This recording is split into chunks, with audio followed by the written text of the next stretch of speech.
Oi, gente, tudo bem com vocês? Espero que todos estejam bem. Sejam bem-vindos a mais um vídeo aqui desse canal.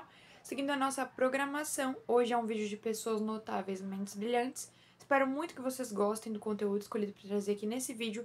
Peço desde já que vocês deixem a curtida aqui embaixo, que me ajuda bastante na divulgação do canal. Também comentem sugestões de vídeo que vocês querem ver aqui no canal e comentem o que acharam desse vídeo. Peço que vocês se inscrevam também, porque é muito importante pra mim, toda inscrição. Eu tô com a meta de bater 500 inscritos, então, por favor, se inscrevam. Se vocês fizerem isso por mim, eu ficaria muito grata. E é isso, gente. Peço que compartilhem esse vídeo com quem vocês sabem que gosta desse tipo de conteúdo. E não esqueçam de ativar o sininho pra receber notificação assim que eu postar vídeo novo. Vamos rodar a vinheta e a gente começa o vídeo de hoje.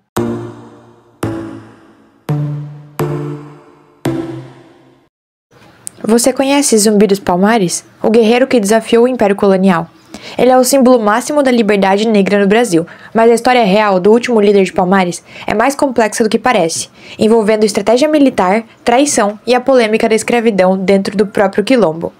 Vamos mergulhar na história de Quilombo dos Palmares, o estado de resistência que se opôs à administração colonial por quase 2 séculos. O Quilombo dos Palmares se reporta ao ano de 1580, sendo um refúgio de escravos fugidos das capitanias de Pernambuco e da Bahia. Ele ocupava uma área próxima ao tamanho de Portugal, e em seu apogeu no século XVII, chegou a ter cerca de 30 mil pessoas. Palmares era uma verdadeira república, com uma rede de 11 mocambos, que eram cidades muradas, com a capital Cerca do Macaco, que se estendia por mais de 200 quilômetros. A subsistência desse quilombo vinha da agricultura. Eles plantavam principalmente milho, feijão e cana. Os excedentes eram comercializados com povoações vizinhas. A etimologia do nome do líder, Zumbi, vem do termo zumbi, do quimbondo, e significa fantasma ou espectro, o que é um nome perfeito para um líder que posteriormente seria considerado imortal. O primeiro líder foi Ganga Zumba. Ele era um ex-escravo que supostamente pertencia à nobreza no reino do Congo, e ele tinha parentesco com a princesa Aquautune. Vamos falar sobre o Zumbi. Ele nasceu livre em 1655 na Serra da Barriga, mas ele foi capturado aos 6 anos de idade e entregue ao padre Antônio Melo. Foi batizado então como Francisco e aprendeu português e latim, e passou a ajudar diariamente na missa. Em 1670, aos 15 anos de idade, ele consegue então fugir e volta para Palmares. Anos depois, em 1675, ele se revela como um grande guerreiro e organizador militar, sendo fundamental para repelir ataques portugueses. Nesse momento, então, ali estava acontecendo uma crise de liderança entre o Ganga Zumba e o Zumbi. Então, por volta de 1678, o governo de Pernambuco, que já estava cansado daquele conflito e dessa disputa de liderança, propôs a paz a Ganga Zumba, oferecendo liberdade aos fugidos em troca de submissão à coroa. Só para contextualizar vocês melhor, Ganga Zumba, ele era tio de Zumbi dos Palmares e ele era o líder, né, naquele momento, e ele estava disputando a liderança com o sobrinho. O que acontece? Quando o governador, então, ele propõe a paz, Ganga Zumba aceita a proposta, mas o Zumbi não. Ele não admitiu que alguns negros fossem libertos e outros continuassem escravos, então ele desafiou a liderança do Ganga Zumba, seu tio, e em 1680 assumiu o comando de Palmares. Enquanto o Ganga Zumba acabava sendo assassinado, né, ou morto. A causa da sua morte, na verdade, ela é incerta. Alguns supõem suicídio, outros envenenamento.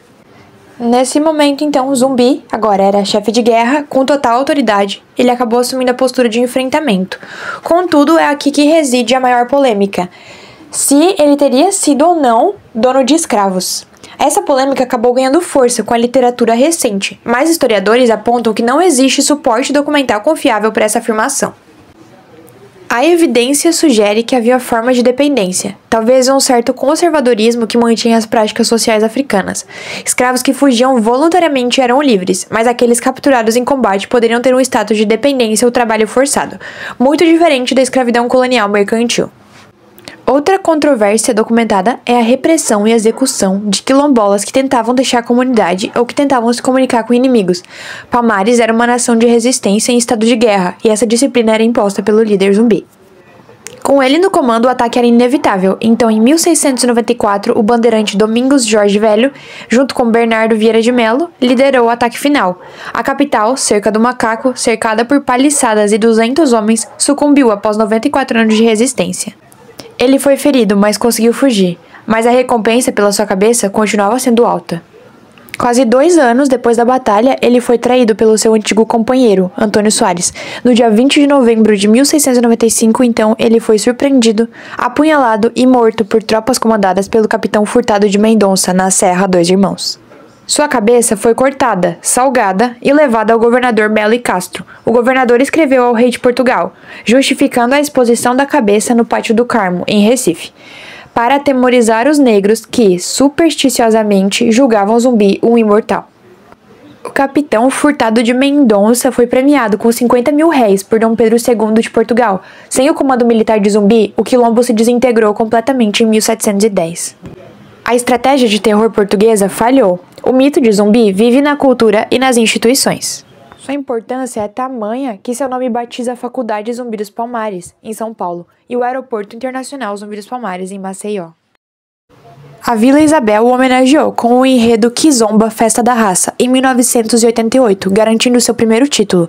Zumbi é reverenciado em canções de Gilberto Gil e do Lobo, Vinícius de Moraes, na banda Nação Zumbi e em músicas das bandas de metal Sepultura e Soulfly. A data de sua morte foi adotada como o Dia da Consciência Negra, um tributo a todos os negros que combateram a escravidão. A data foi oficializada em 2011, na Lei de número 12.519, e se tornou feriado nacional em todo o país pela Lei número 14.759 de 2023.